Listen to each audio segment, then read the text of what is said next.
Hi, everybody. Thank you for joining NCW Libraries for our second live adult STEM workshop. Thank you, Buffy, for setting up the kits and leading this class. Everyone should have picked up their rust dyeing kit from their local branch. Now let me introduce you to Buffy. If you have not had the pleasure of attending a program with Buffy, live or virtual, you are in for a treat. Buffy is one of the STEM outreach specialists at NCW Libraries. She covers our most northern branches, providing coding, robotics, art, and engineering programs. We are lucky to have such a talented woman with us to provide fun programming to you. Buffy, please take it from here, and I will be monitoring the chat for questions. All right, awesome. Thanks, Heather.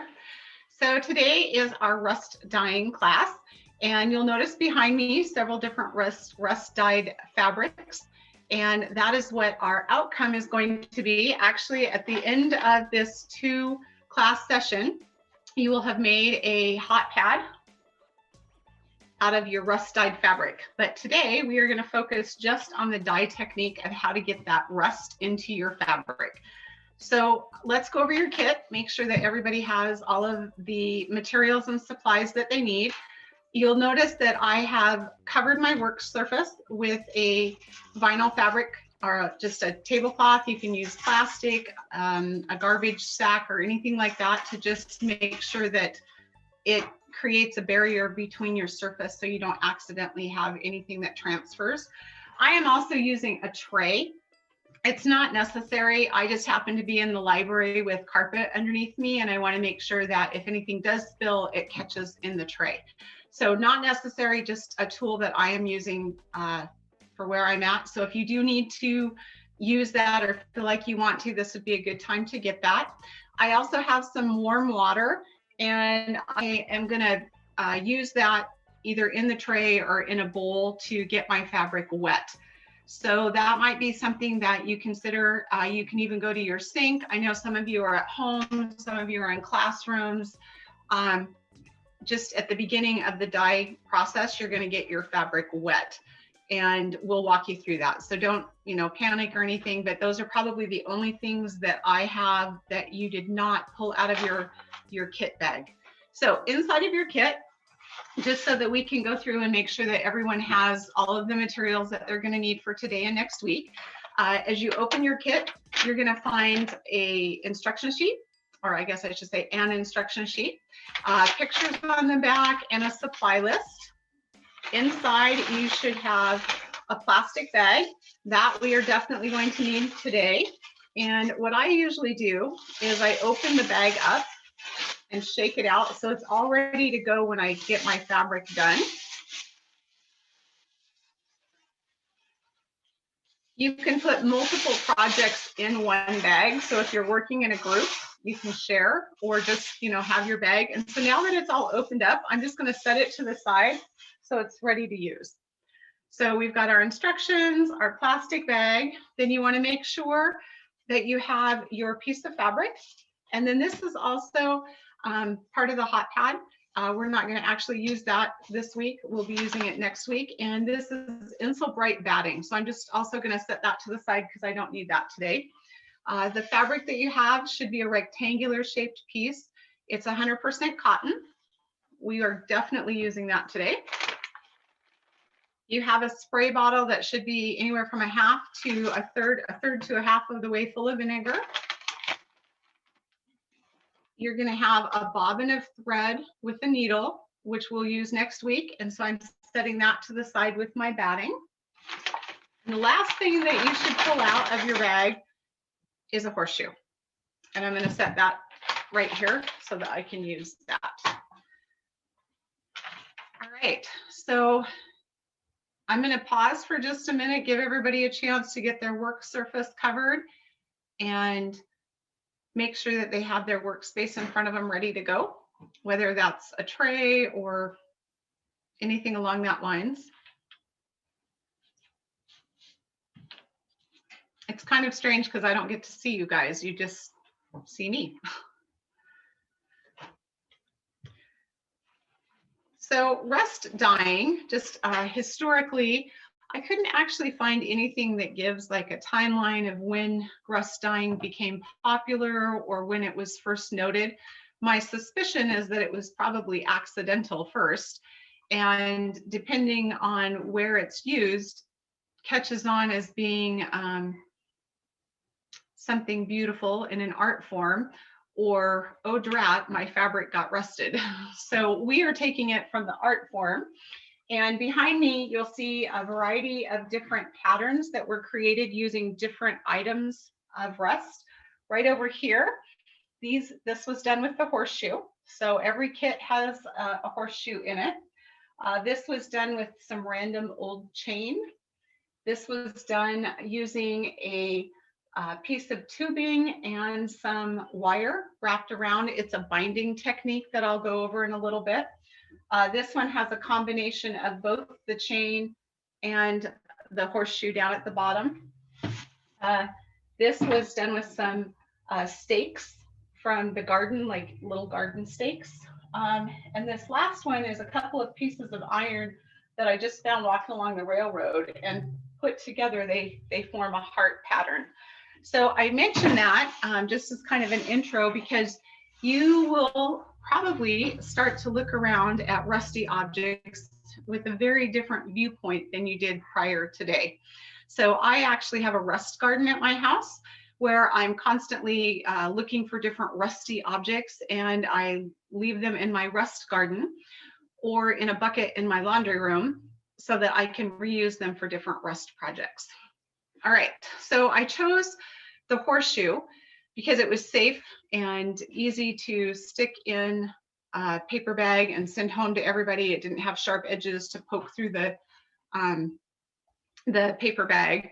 And you can get a variety of different patterns using the horseshoe, and you can use it over and over. So even if you're not a lover of Western or horsemanship or anything like that, you can still get a really cool pattern with the horseshoe, and it gives us the effect that we want. So rust dyeing is a technique of transferring the iron and letting it oxidize into the fabric. And so we're kind of using that rust iron oxide, transferring it into our fabric, that's then leaving a permanent pattern. So at this point, we're going to get started, and you're going to take your fabric, and this is where you want to get it wet. So I'm going to go ahead and do that in a bowl just to keep it contained here. But if you're by a sink or something, that works great. I like to use warm water for two reasons. One, my hands don't get cold. And two, the rust dyeing process works a lot better with higher temperatures. So if I get my rust prepared and it's really cold outside, like it has been these last couple of weeks, it doesn't rust really well. So I will sit mine in the warmest room in the house, like next to the wood stove or by a heat vent. So it just consistently has heat, and that continues the oxidization process a lot quicker than if it's sitting out in the cold and unattended. So know that by the end of today, you won't have a rusted object transference onto your fabric. It is going to be a process that will happen between now and next week. So you need to decide, now that you have your fabric and your horseshoe, what you want your pattern to look like. You know, what is my rust, what's the end goal that I want? So I'm going to share with you a couple of different patterns that I created using the horseshoe, and I'll show you how to do that. And that might be the best way to start. And then I'll teach you the other part of the process after we look at how the patterns look. So this particular one obviously has the horseshoe in the center. And a lot of this has to do with how you choose to fold the fabric. So I took this fabric when it was wet, and I folded it in half like so. And I placed the horseshoe, I'm actually going to move that to the side. And I placed the horseshoe right in the center. And then I folded my fabric up around it and onto itself. And that's why you get a variety of the pattern, not just in the center, but if you notice, you also have some of the horseshoe printing on the top and on the sides. So you want to think about placement on your fabric.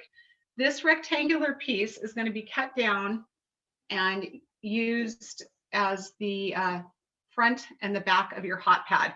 So if you'll notice, when I fold my fabric in half, even with seam allowance, I've got some extra allowance on either side. So think about that in terms of your placement of your horseshoe. If you want to have just the horseshoe as a featured pattern in the center of your fabric, because if I lay it on the edge, it's either going to get cut off in the stitching or when I cut it. So that's why this one, I actually folded my fabric in half and then I placed my horseshoe in the middle. So that's one way that you can utilize your horseshoe to get specifically a horseshoe pattern.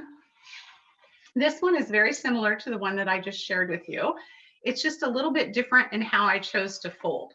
So again, folding it in half, placing my horseshoe down. And the horseshoes that we bought are raw iron. They're not, they aren't sealed and they don't have a finish on that. So you definitely, when you're choosing the item that you want to rust, it can't have a finish on it or it won't rust.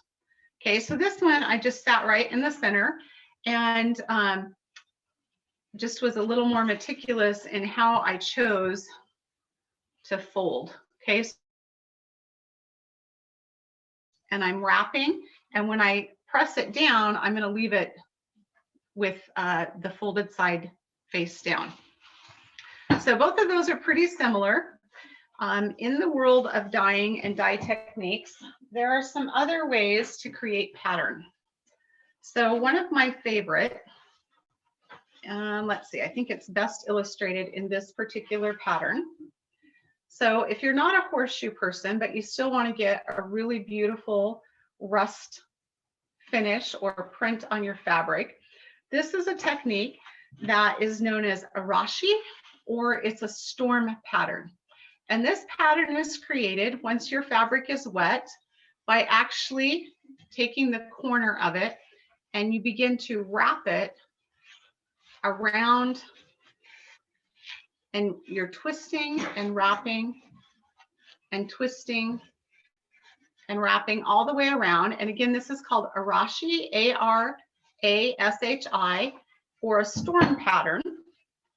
And when you're done, you get this really beautiful pattern that starts at one corner and it radiates out. So if I'm going to sew that, realize as I fold it in half, one side will have more of the pattern than the other side. Rust dyeing is not an exact science in that every time I do it, it comes out a little bit differently. So that same pattern that I just shared with you, I did that same technique, and this one shows the rust pattern very differently. Okay, a couple more, and then I will just walk you guys through the whole process. So Ijimi is a accordion style pattern where you can choose, you know, like this is just a flat piece of steel, and you can take this particular pattern on a piece of fabric. And what we're going to do is we're going to fold the fabric in such a way that we accordion it, and then as the accordion unfolds, it creates the pattern. So you'll take your fabric and you're going to half it, and then I'm going to place whatever item it is. So if it's this flat piece of steel, or everyone has the horseshoe, we're going to accordion it. And now in order to do that effectively, I'm going to use both the size of my rectangle and the size of my horseshoe. So I've halved my fabric. I'm going to half it one more. So first I halved it lengthwise, and now I'm going to do it the other direction. And then I'm going to place my horseshoe here, and I'm going to just start to accordion it, meaning I'm going to go every other fold like this.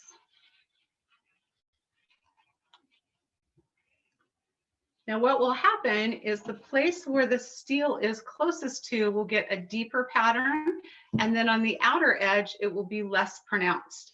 So if I want to utilize all of the horseshoe, I can actually accordion wrap, and I can fold this way, or I can, you know, if I'm like, that isn't looking quite like what I want, I want more of an elongated, I'm going to fold it in half lengthwise, and then I'm just going to repeat. But my concern there is if you look at where the edge of the fabric is and where the edge of the horseshoe is, I'm going to lose part of that in my stitching. So I'm going to actually drop my horseshoe down just so that I have a little bit of an edge.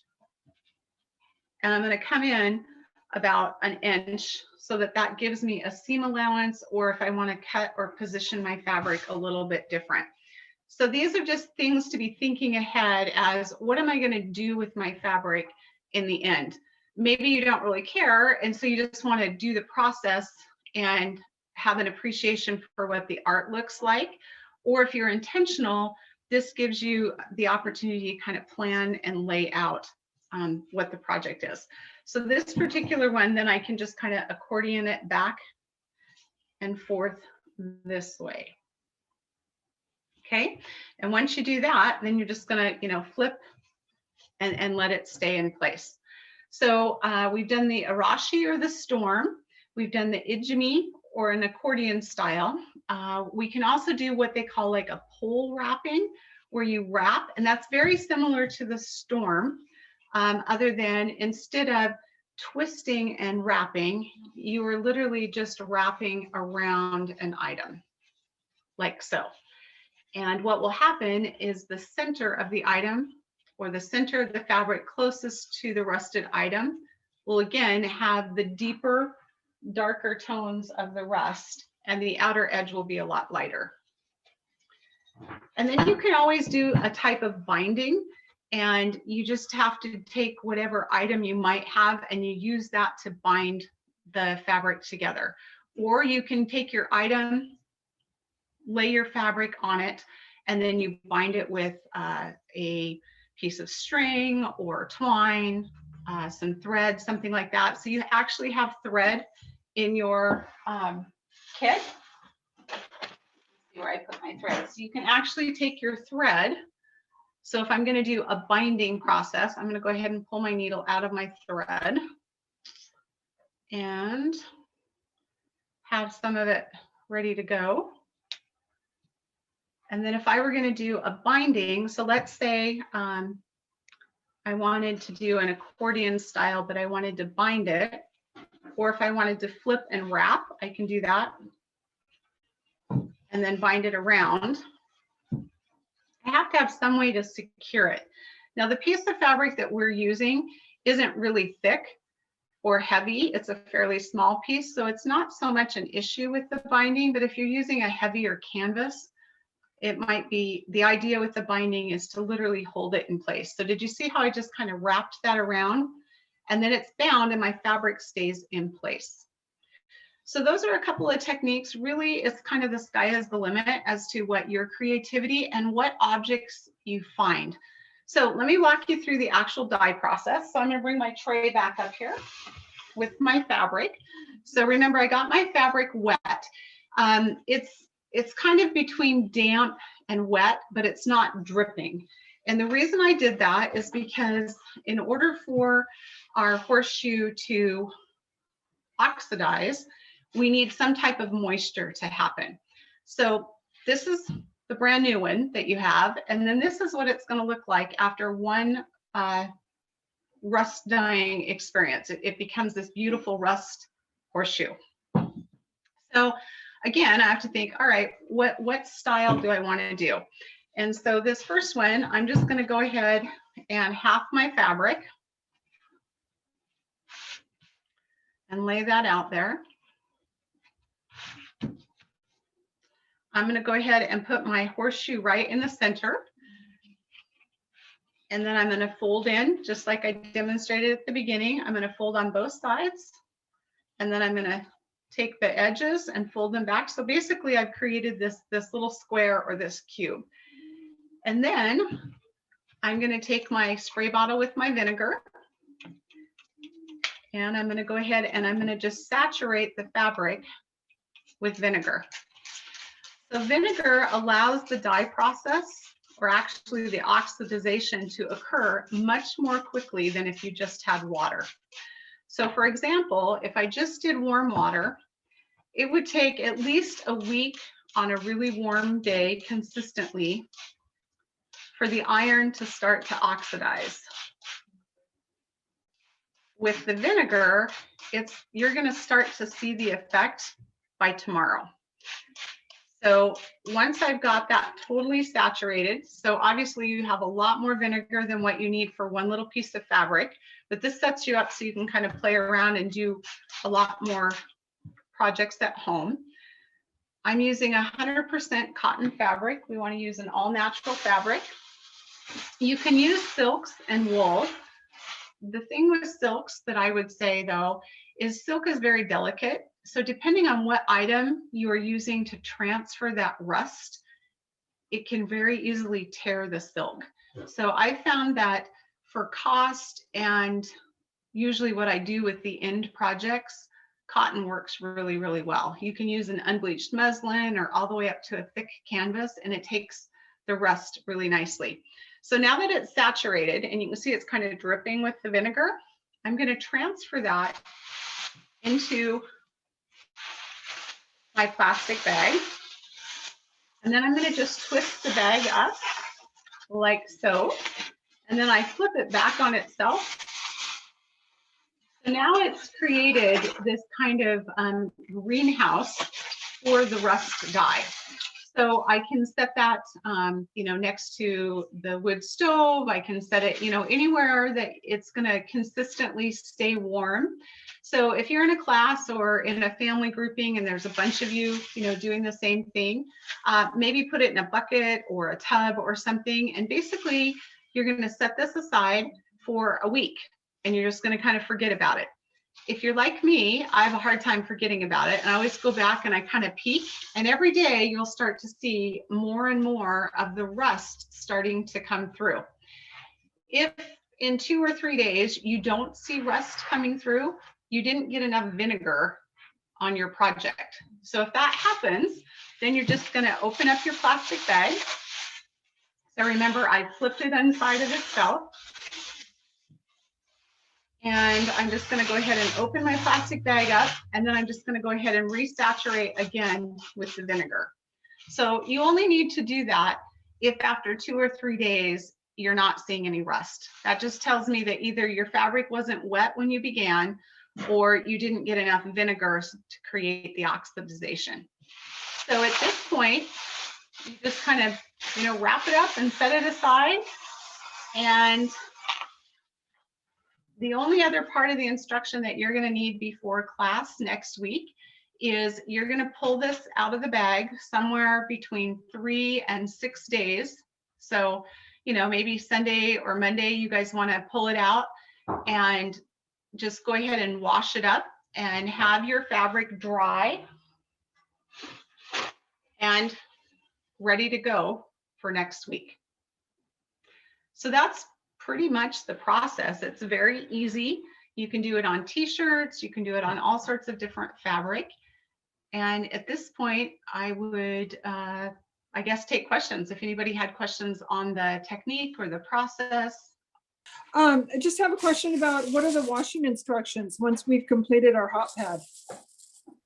So you can wash it a couple of different ways. I mean, if you want to, you can just toss it in your wash machine, but it's, a little tiny piece of fabric. So you can very easily hand wash it. What I usually do is I just pull it out. Like I said, I keep a bucket of rusties in my laundry room for most people, but I unroll it and put the rusty object back in the bucket. And then I just take it to my laundry sink or your kitchen sink, whatever. It's not going to transfer the rust to anything at this point. And then I just rinse it out. I tend to use warm water just because my hands then don't get cold.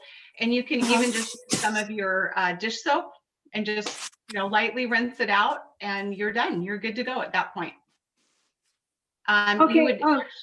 You would be fine to throw it in your laundry cycle with other clothes. It's just got vinegar and rust, and it won't actually transfer.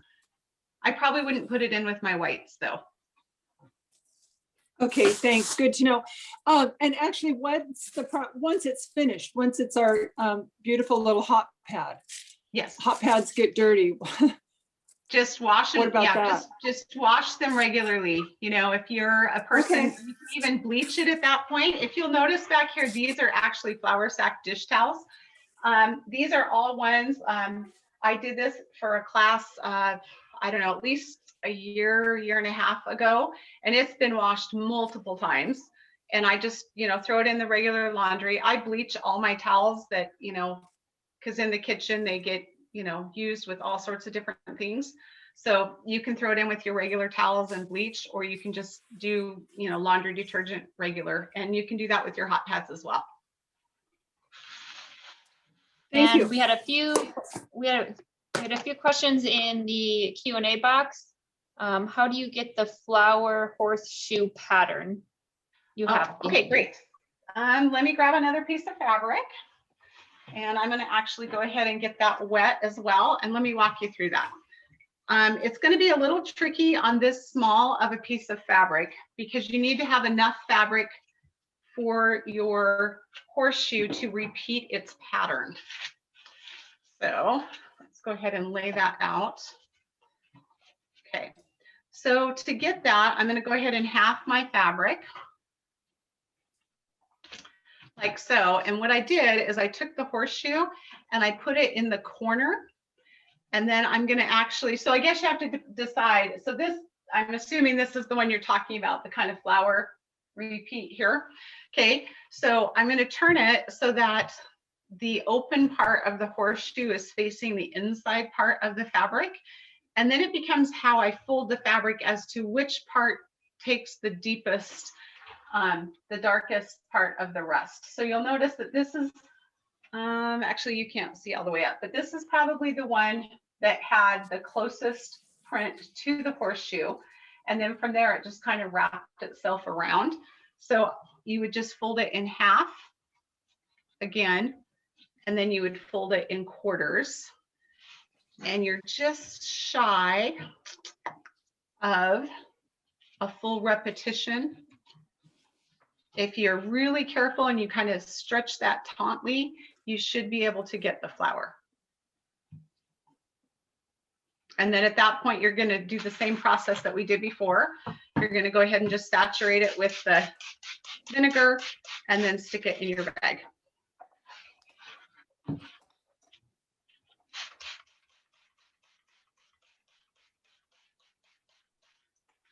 Were there some other questions, Heather? Yep. Somebody wanted you to go over, and I'm sorry if you said this and I did not hear it, the Arashari method again. ARASHI, is that? Oh, the Arashi. And Arashi, I apologize. Yeah, I apologize if I'm not pronouncing that correctly because my other language is Spanish and these clearly are not Spanish words. So ARASHI, I usually call it the storm technique. So let me go ahead and get my fabric wet and I'll walk you guys through that. It's actually one of my favorite techniques to teach, both when I do shibori, which is the Japanese indigo dyeing, because even little kids can do it really well and have a really awesome pattern when they're done. So with this one, so we've got it wet, and we're going to take our horseshoe. We're going to start at one corner of the fabric, and I'm going to kind of bunch this up together at this corner.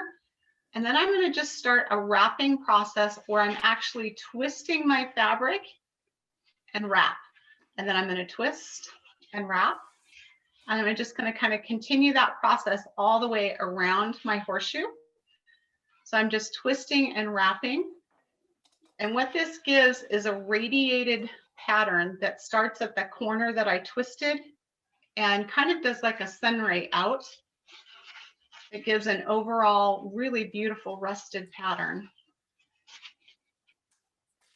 And I'm just going to keep twisting and wrapping and twisting and wrapping. Now at the end, you can do two things. You can, just lay it so it lays flat. But like I said, I have a hard time not peeking. And when I open it up, if I haven't like bound it in some way, it can easily unravel. So a lot of times I'll actually just tuck that tail into the last part of the wrap and pull it snug. And you want to keep it as snug as possible so that it's right up against the rust or the item that's going to be rusted, because that's what gives you all of the color. Okay, so it's just kind of a twist and wrap. You're going to lay that down. You can actually do it inside of your plastic bag if you want. And you're just going to make sure you saturate it with the vinegar. And then go ahead and put that in your plastic bag. So for those of you that either didn't see or want a reminder of what that pattern looks like,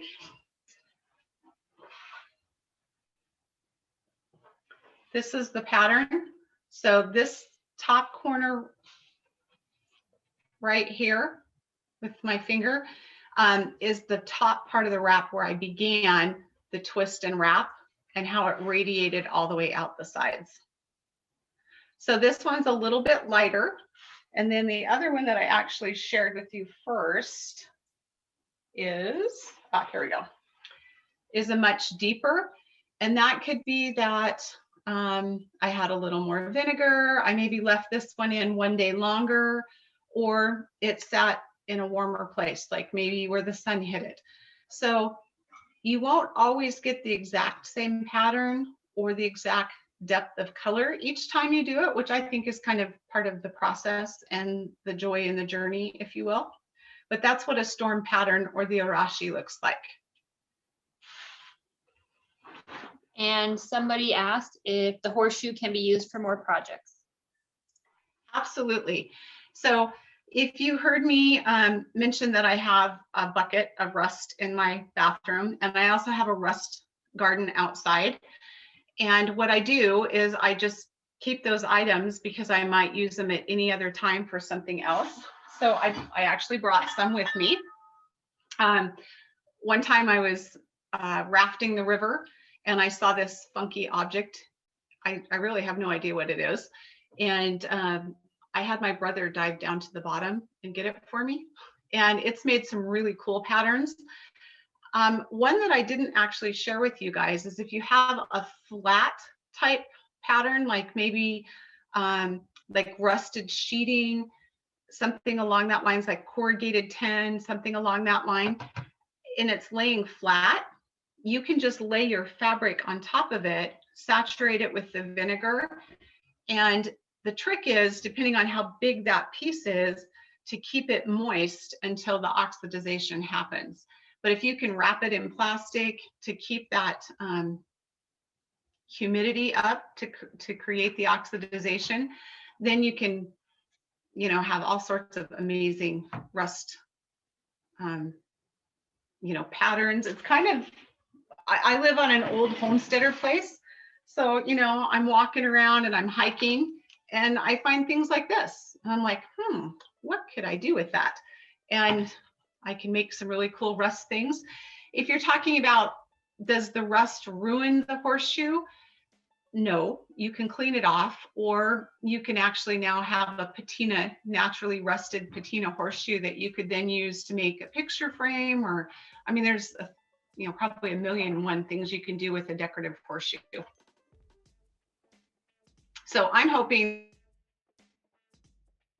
that make all sorts of cool projects, or, you know, find other things to use so your horseshoe gets reutilized many times. Perfect. So basically, yeah, just have your fabric washed and dry and have your needle and thread and your batting ready to go. And next week, I'll walk you through the steps of creating your own hot pad. Thanks for joining us.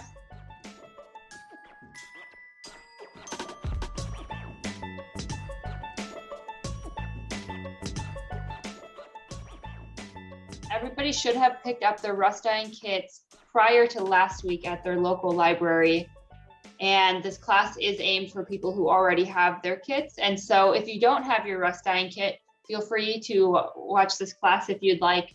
We will have extra kits, kind of like the batiking kit. We'll have extra kits and you can register for one in the coming weeks and pick that up, and you'll be able to watch the videos and do the classes yourself.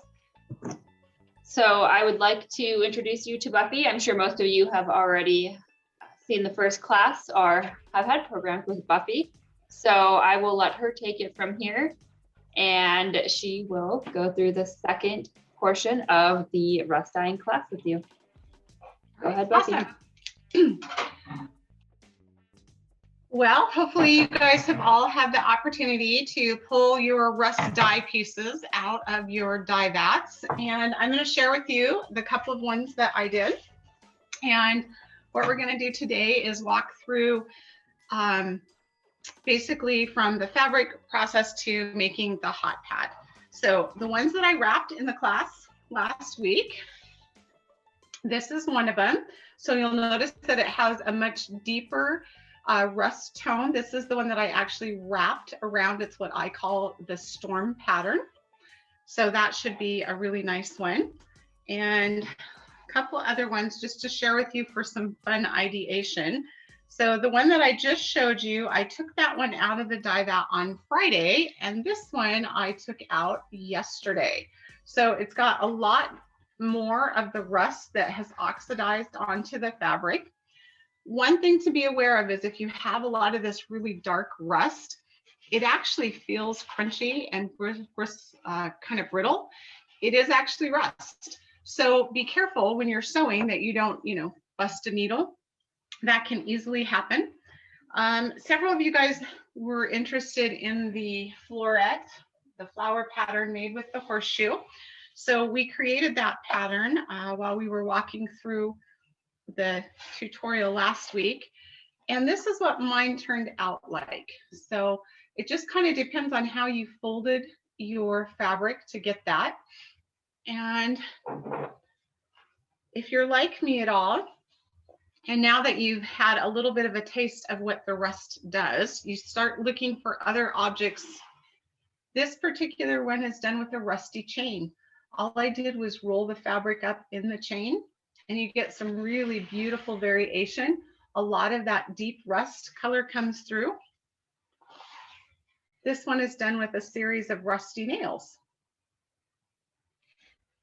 And then the last one I'll show you was just kind of an old, like a cylinder that I found, and I rolled it starting at this end of the fabric, and you can actually see the transfer of the cylinder, and then it continued throughout the fabric, but it just faded out a little bit more at each end. So hopefully you guys have great pieces of fabric to work with. And if there's any challenges, like in terms of, oh, I'm not really happy with the dye color that I got, reapply the vinegar and let it set back in the plastic bag for a couple more days. But usually you probably would have seen a lot of the rust starting to transfer through even by day one. So a lot of my dyes, I pull them out of the vinegar vat day 2, day 3. A couple of them I left longer just because I wanted to have that deeper color come in.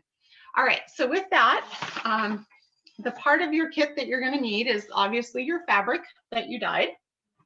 And you're going to need your piece of Insul Bright batting that's going to go into the interior of that. And then each of you has a needle and thread. Now, if you have a sewing machine at home, definitely feel free to use that. I just couldn't box one of those up and send that out to everybody. So I'm going to walk you through first just the process of what making the basic hot pad is going to be like. And I'll do that probably with the machine first. And then as we progress, I will walk you through some just basic hand sewing. That way, if you've never sewn before, you also can learn a couple of basic stitches. So I have 2 different styles of pot holders. They're essentially the same, other than this particular one, and hopefully you can see it with the camera, has a raw edge. So it has a little bit kind of a frayed edge, and it has a different aesthetic and is probably the less complex to sew because we don't have to turn it right side out.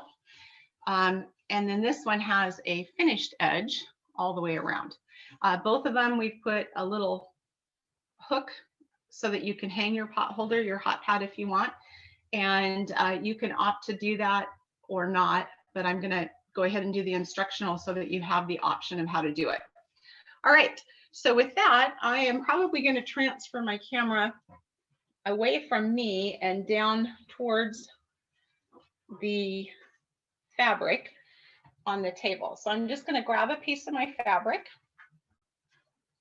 decide which one I want to do. So this is the Arashidi, the storm pattern. And I'm going to adjust that down. Hopefully that will give you guys a good view. And back it up just a little bit so you guys can see a little bit more. Okay, hopefully that gives you guys a good angle. Now, if you notice with your fabric and your batting, the batting is a little bit smaller than one complete fold of the fabric in half. So I'm going to use it kind of as my gauge, my measurement, and I'm going to set it close to the edge on one side. And then I'm going to go ahead and I'm going to decide, and this is where the pattern comes into play. So let's say I had a horseshoe right here, or part of the fabric that I really wanted to be highlighted in my hot pad. Then I'm going to choose to position the Insulbright batting as such that when I cut, I keep the part, the most decorative part that I want. So if you notice with the storm pattern, I'm going to keep this part in my pattern that I want to use. And so I'm going to go ahead and lay, if I turn it over, I'm going to lay the side of my bat right up against that edge because that's the part I want to keep. Now I have to decide on the other side, which part of that do I want to keep? And for me, with the storm pattern, it's not as specific as maybe the horseshoe. So I'm going to go ahead and line my fold up and actually fold it in half. And I'm going to flip it one more time so that I can see this raw edge here. And I'm going to cut that edge off. And then we're going to use that edge to actually make our loop for the pot holder. So I'm going to go ahead and cut that off. And again, I'm just using my bat as my measuring guide. You might take a look at your bat to make sure that it's square. If it's not, you can kind of square that up. You can turn it on the angle like this, and it should be square when you fold it on the angle. All the edges, what I mean by square is the edges should line up. If you fold it both ways, then you should have a perfect square. And if it's not, then go ahead and trim off those edges. Okay. So with that, I've got my fabric in half, and I'm going to go ahead and cut along this edge. So I actually have two separate pieces of fabric. If you haven't ironed your fabric, I should have mentioned that before, you want to make sure that you iron it first so that it's all nice and smooth. It's a lot easier to work with and it lays flat. All right. So typically a fabric will have a right side and a wrong side of the fabric. All that means in this particular installation of the fabric is which side do I want to have be visible. So the first pot holder or hot pad that I'm going to walk you through is the one with the finished edges. So I have to decide what side I want to see. So is it this side or this side? Now with rust, the rust permeates all the way through the fabric, so there probably isn't a lot of variation, but there might be, depending on what part, like if you had the horseshoe in the center. So take a look, do you want the darker imprint of the horseshoe or the lighter? And with the storm pattern on this particular one, I'm choosing this to be my right side. So I'm going to set the right side facing up. It's what I want to have be visible. Okay. And then to that, I'm going to set my other piece of fabric with whichever side I deem to be the right side on it. And I'm going to face that one straight down. So I've got my two right sides of my fabric placed together. Okay. And then I'm going to go ahead and set my batting on top of that. So now I have the two right sides together with the bat on top. And when I go to sew that, this is the pattern that you're going to follow. So imagine that this piece of paper is your square piece of fabric in front of you. The tendency is you want to start your seam on the edge, and we're not going to start on the edge. You're always going to start in the center.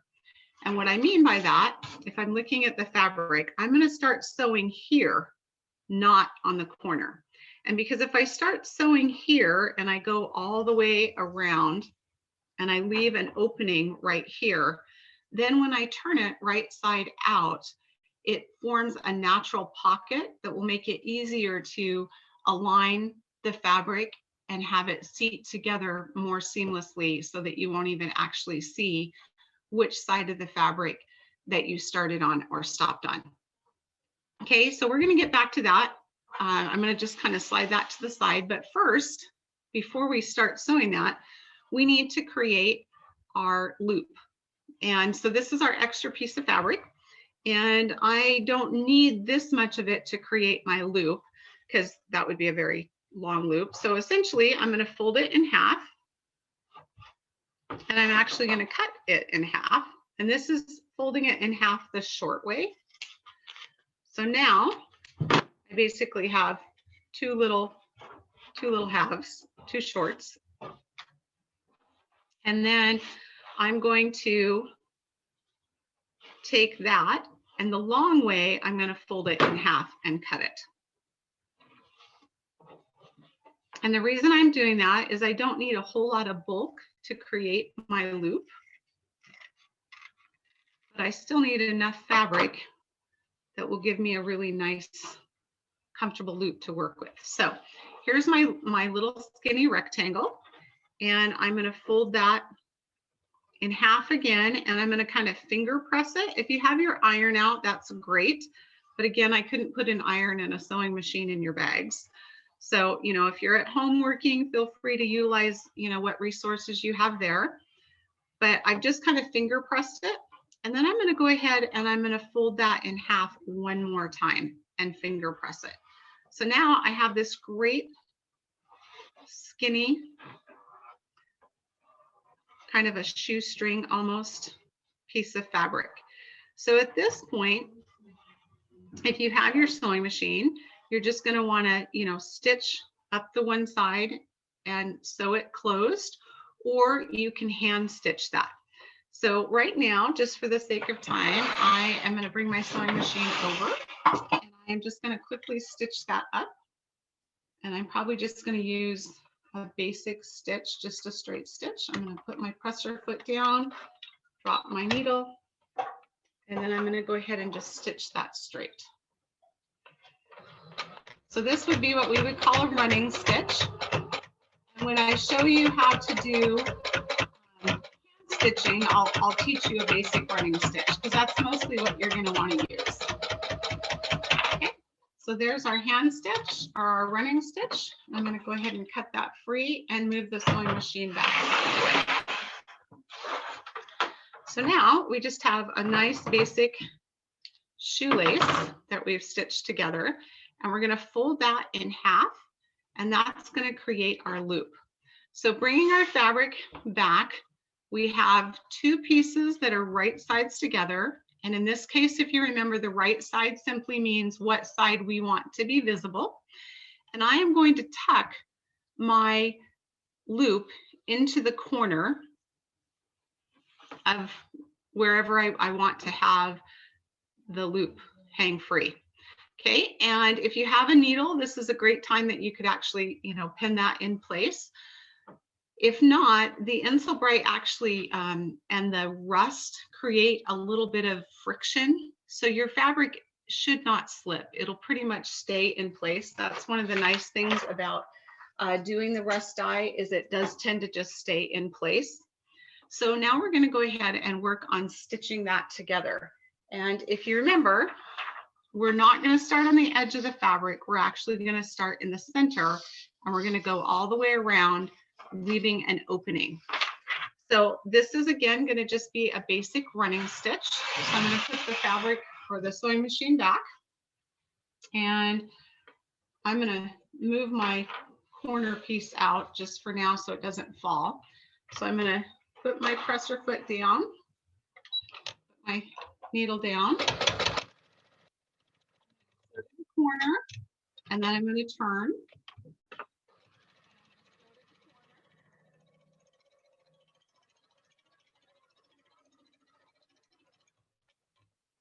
And I'm going to turn.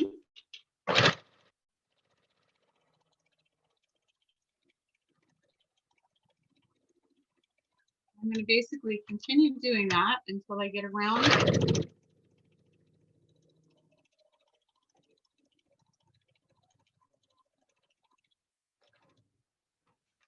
Okay, and we're on our last edge.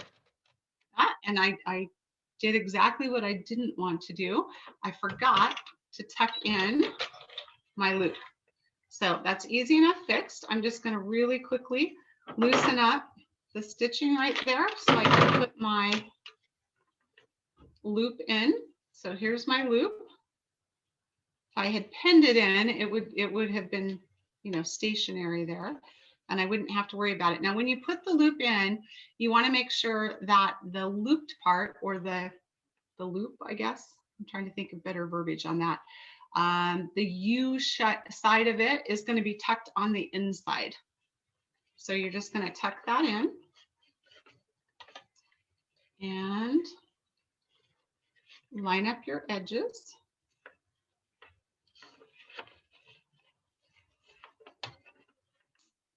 And make sure the other part is sticking out. And then we're just going to go ahead and sew that in place.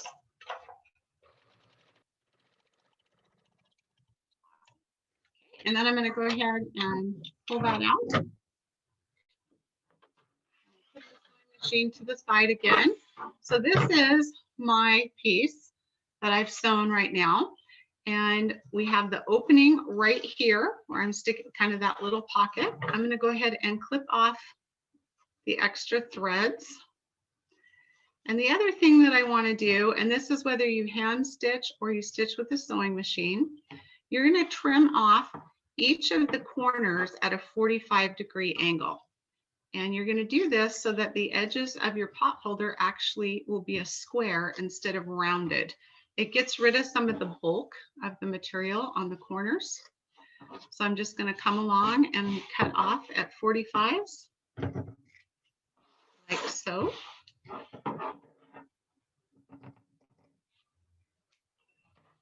Okay, and I've trimmed off my extra fabric. And now I've got 3 layers here. So I've got the 2 pieces of fabric and the batting. So what I'm going to do is I'm going to go where the inside of where the 2 pieces of fabric are, and I'm going to turn that right side out. So I kind of twist it in on itself, like so.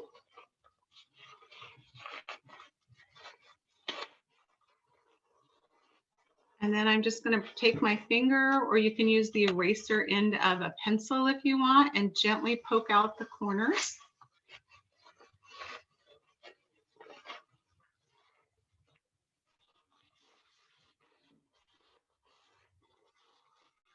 Work yourself all the way around. And then when you get to that last corner, that's where you're going to find that your sewn in loop is. I'm going to stretch it out like this, and then I'm going to kind of just hand press it flat. So you'll notice that by starting in the center and not on the edge, we now have this beautiful little pocket that naturally wants to fold itself together and close. So this is where you can add some fun decorative stitching if you have a machine that allows you to do that, or you can just do a straight stitch. And we're going to stitch all the way around to close up the edge and to give a finished feel to the edge of your pot holder. I'm going to bring the sewing machine back over. And I'm going to go ahead and start on the first edge that's still open, where my little open pocket is. Because I definitely, well, my fabric's a little thick, so I might have to hand stitch this part because I'm trying to go through multiple layers. Sometimes the machine protests. Okay, there we go. I'm just doing a running stitch. And I'm stitching it kind of slow because remember how I talked about the rust transferring onto the fabric? It really is stitching through rust. So wherever that really dark color is, you can feel the rust layer. Okay, so I'm going to get to my corner, weave my needle in, lift it, and turn. Does not like those corners. And the reason why is because of the still a lot of fabric and material.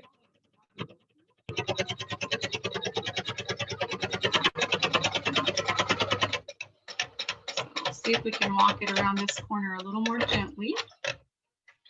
There we go. Nice.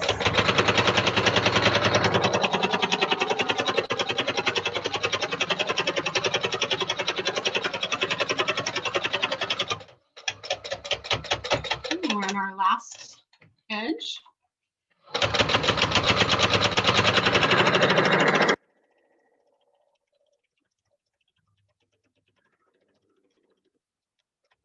This is where it gets really thick because we're going through about 4 layers, 6 layers of fabric.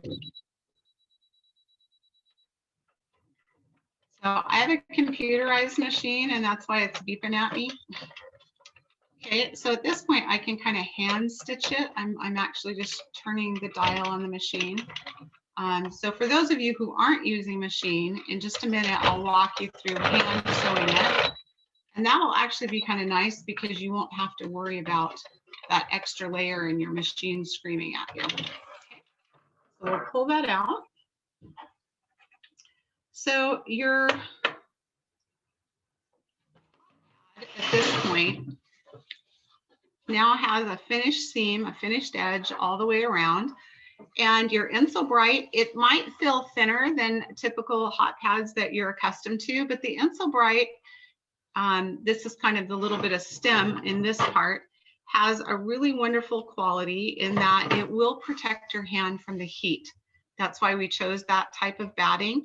I was asked earlier by a patron if there's a wrong or a right side to the Insul Bright, and there is not. It's designed that either way is going to still protect your hand. Now you'll notice that at this point you've just got an edge around it, and your hot pad can pull apart like this. So this is where you can come in and do some fun decorative stitching.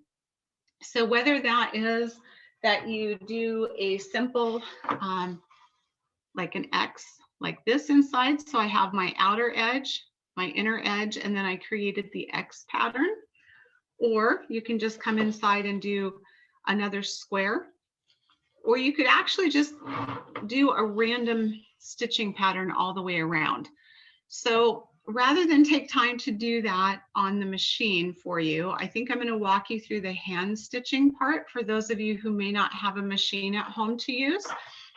Each of you had a bobbin of thread and a needle. So we're going to go ahead and work with that. And you'll notice that I'm using a dark colored thread, and I'm doing that intentionally so that you can actually see the stitching that I'm doing.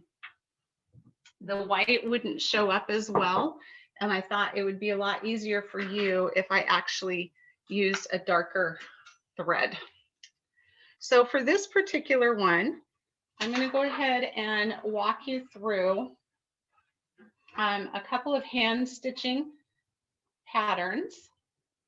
And with that hand stitched pattern, you'll be able to kind of take this and create your own, designs, but you'll also be able to stitch at your own pace. So I'm going to do the same thing I did before. I'm going to start by squaring up my bat. Now you'll notice this one is a little bit long on the one side. So I'm going to go ahead and square that up. And on this one, we're going to do the unfinished edge on the pot holder. So we won't have to turn it right sides out. We'll actually stitch the whole thing in place with wrong sides together. So as I'm laying this out, this time I'm going to think about, what do I want to be the outside that I view? And it looks like this has a little, this way has a little bit deeper pattern. So I want that to be what I see. And I'm going to face that place that face down. I'm going to set my bat on top of that, and then I'm going to fold. Now here's where the pattern comes into play. If I cut right on the edge, I'm going to lose part of my horseshoes. So I actually want to center this more and see if I can keep more of my horseshoes intact. So I'm going to get my edge that I use for the loop over on this side right here. So it looks like if I fold, there we go. And now I'm going to come in and I'm going to cut this extra right here. And there's a couple ways you can do it because we want to have that raw edge. I made a little cut and I'm going to go ahead and just tear that. And it should tear just nice and straight. Okay. So now I have my two little edges that leftover piece of fabric that I can use. And I'm going to need to do that same thing over on this inside edge because there's more fabric than what I need.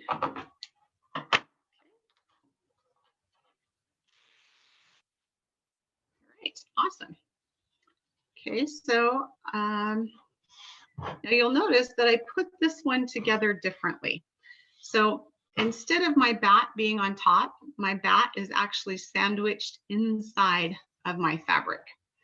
And since I'm going to stitch, I need to decide, and I'm going to leave a raw edge, if I want to trim a little bit more off my bat. And I think I do because I want the fabric to have the frayed edge and not actually see the batting peek through. So I'm just going to trim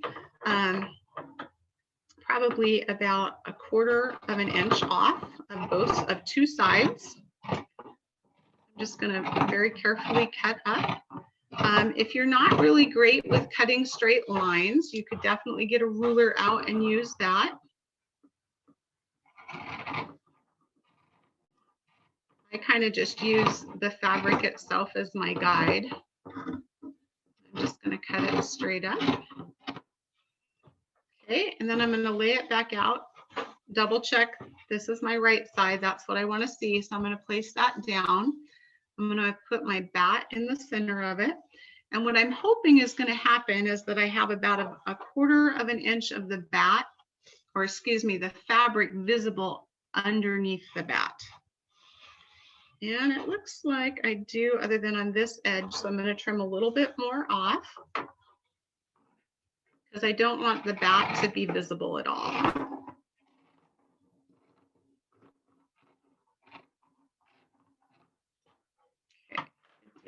Keep my right side down. And there we go.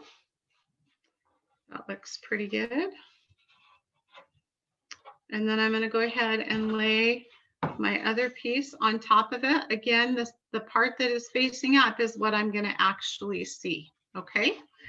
So now I'm going to go ahead and thread my needle. So for those of you who are familiar with stitching, this will be pretty easy. I don't know if I have new beginners, so I'm going to just kind of start at the beginning. So you're going to go ahead and put your thread through the eye of the needle. A lot of times in my STEM programs, I will have parents and kids alike who come in who have never actually sewn before, either on a machine or with a needle and thread. One of the biggest challenges is getting that needle threaded. And once you have that done, you want to make sure you don't unthread it because it's really discouraging to have to rethread it. So I'm going to pull out some extra thread and hoping to not have to rethread it, at least for the first stitch around. I'm going to kind of gently lay my thread out. And I'm only going to stitch with one layer. I'm not going to do a double layer of the thread. But I need some extra just, to give myself. And then I'll go ahead and trim that off. And I'm going to tie a knot in the end of that, so it stops it from pulling through. Okay.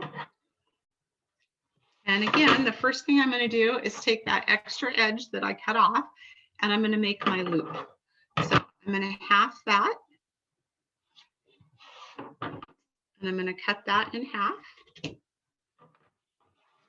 And then I'm going to fold that half in half and finger press it down, just like I did before.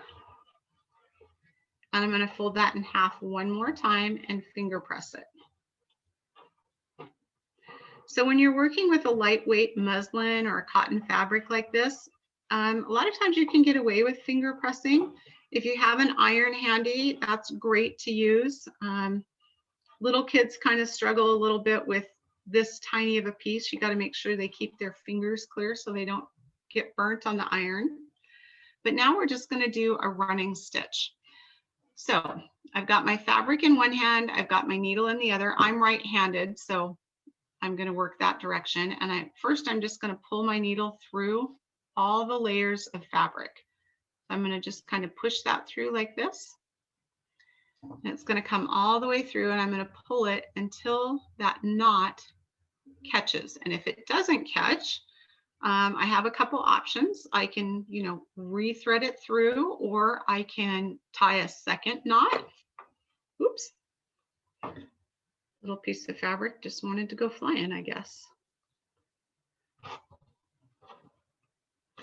You always hope when you're doing videos that things don't go awry, but sometimes I figure they do intentionally, so it's a teaching element. So you notice how all my thread just knotted up?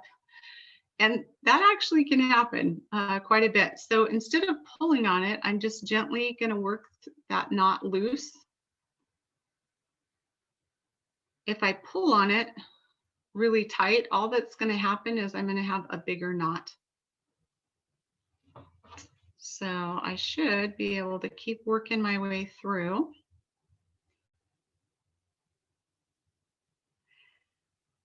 It's funny, as many times as I'll do a video and I think, oh, I've got it all prepared and laid out, and then something goes wrong. But it's usually a teaching opportunity.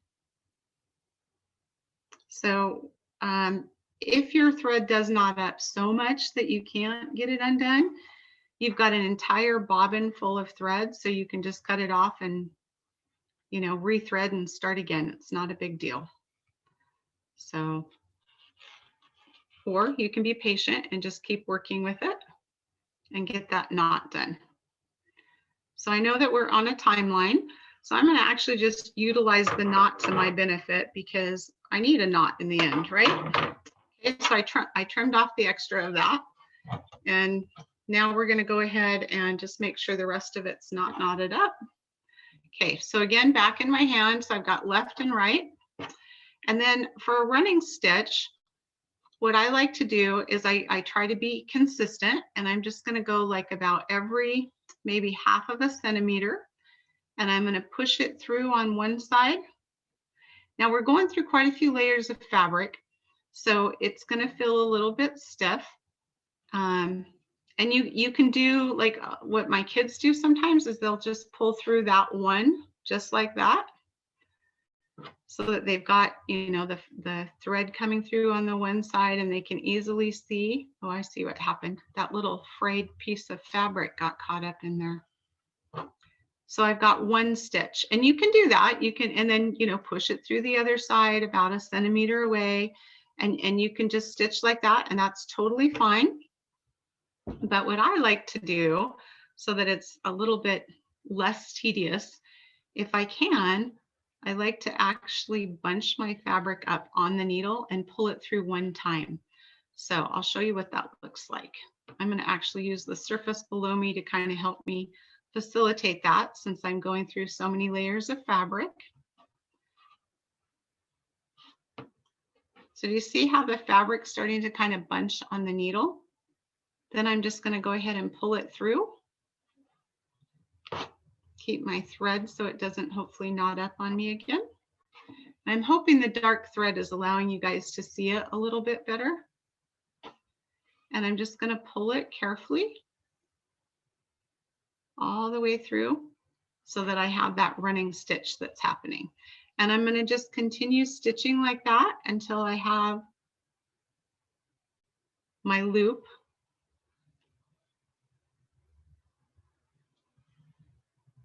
Actually, this isn't a loop yet, but till I have the the little piece stitched together that I'm going to use for my loop. So I'm kind of accordioning the fabric up and around, if that makes sense. I'm kind of just folding it back and forth on the tip of the needle. And then when I get several layers of that done, I'm just going to go ahead and pull it. And then that way I'm creating more stitches at one time. And I can be fairly consistent in the placement of my stitches so that it doesn't look like one stitch is, you know, 1/2 inch long and the next one's 1/8 of an inch. I want to try to have consistency in my stitches. So I don't know if this is like the formal way to do it, but it's a way that I've found that works pretty good, and it works when you're teaching kids to do it. Okay, so I'm almost to the end of this one. So obviously hand stitching is going to take a little bit more time. It's not as loud and noisy though. So there's, you know, an advantage to that. Okay, I'm just going to keep working it through.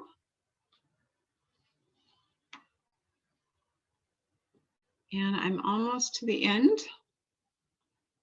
And then I'll need to tie that off. So you want to make sure that your fabric stays folded, because that's part of what's going to create the loop.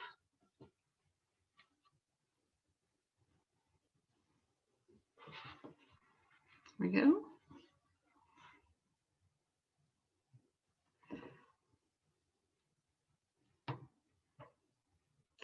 And I'm right at the end of my shoelace piece. I'm going to go ahead and I'm going to pull that through. And then I need to tie it off so that all my stitching doesn't come undone. This is definitely a more rustic fill. That's why I'm choosing to do that on the open edged, so it has more of a fray. So now what I'm doing is I'm going to come back in on itself, and I'm going to go through like 2 or 3 layers of the fabric, and I'm going to pop it through. And then when I'm pulling it, do you see this loop that it creates? I'm going to make sure that I take the thread back through the loop, and when I pull it, it then creates a knot. And I'm going to do that at least 2 times right in place so that I have a secure knot that finishes off and locks my stitch in place. And then I'm going to go ahead and trim that. Okay, and so there is my little shoelace piece that will be folded in half and used as my loop. So in this particular style of pot holder, this loop is just going to get tucked in between the bat and the 2 layers of fabric, just like that, and it's going to just poke out the end right there. Okay, so now we're set up to go ahead and start stitching our pot holder or our hot pad together. So I cut off my thread, so I'm going to go ahead and need to stitch it or tie it together again so I have a knot. Go ahead and bring that down to the end. And I think I'm going to go ahead and start right up here so that I make sure not to forget my loop. If you remember with the sewing machine, I totally forgot it and I had to unstitch and put it in place. So I don't want to do that. And I want to hide my knot so that it's not visible. So I'm going to come in between the 2 layers, and I'm going to actually hook through the top part of my looped piece, my shoestring, like so. And I'm going to pull that all the way through, hoping that the knot will catch. And mine didn't, so we're going to try that again. You can tie a bigger knot, you can leave a loop on the end. Okay, and I'm going to go ahead and stitch that together just so that it doesn't keep falling apart. Okay, so now I've got the 2 ends of my loop together, and now they're sandwiched inside of my pot holder. And I'm going to go ahead and bring my stitch outside the edge. And I have to decide, you know, how far in I want to come, like how much of the pot holder edge do I want to be frayed? And I don't want a ton of it to be frayed, Remember, I only trimmed in the bat a little bit. So it's kind of a personal preference. I figure about 1/4 inch is what I'm gauging, okay? So now I'm gonna come through both layers of fabric, like so. And I'm gonna secure the rest of the loop right here in place, because I don't want that to go anywhere. So I've got that little stitch that's securing it. And now I can go ahead and start stitching all the way down my sides. This should be a little bit easier because you're only going through 2 layers of fabric instead of 3 or 4, but we want to try and be consistent. So again, if you're just gonna, you can actually work it back and forth like so on your needle, and I'll get like 3 or 4 stitches on there. This also, I think for myself, helps me keep it in a straighter line. If I try to go top to bottom, I get a really wonky, wobbly stitch. It looks crazy, you know, and if you're going for the crazy look, then, you know, that works. So I found that, you know, stitching and doing sewing, a lot of it is very artistic and has a lot to do with an individual's personal creativity. So take, you know, keep that in account. I mean, this is your project and you get to own it in terms of your design and your style. We're just giving you the tools and the basic instruction to get you started.